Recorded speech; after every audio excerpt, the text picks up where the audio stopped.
7 Action News, always taking action for you. One of our area's biggest school districts in crisis tonight. Warren Consolidated Schools, millions of dollars in the hole, and that's going to mean tough changes for a lot of families. 7 Action News reporter Jeff Vaughn is live in Warren tonight. Jeff? Well, Carol, in Warren School District, well, they're not going to close schools, they're going to repurpose them, which means that students may be going to different schools farther away. This district has been losing students for quite some time now. At its peak, some 30,000 students. Now they're about half that.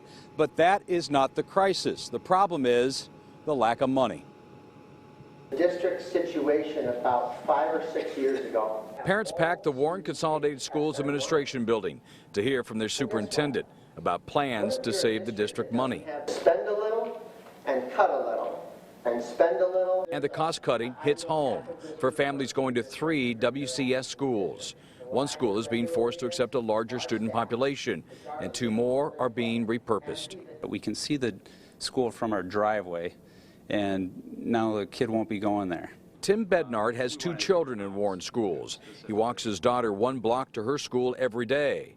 But that's going to change next fall, as her school, Grissom Elementary, is being repurposed away from an elementary school into early childhood or other curriculum. She'll be bused to another school across town, so we're quite unhappy about that.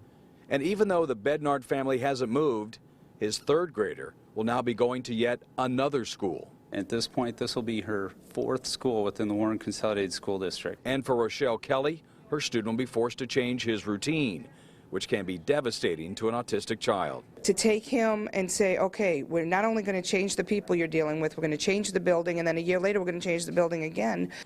The district claims the state is denying schools money, and Warren Consolidated Schools has lost $20 million over 5 years in state funding as a result. Warren is currently running a deficit of $3.7 million. The superintendent says something had to give. Boundaries for schools as well as students eligible for transportation always create the situation where one student may be eligible for something and his or her next door neighbor may not. Well, school board members will meet here tomorrow night to discuss. They could vote on this as early as May. Live in Warren, Jeff Vaughn, 7 Action News. All right. Thanks a lot, Jeff.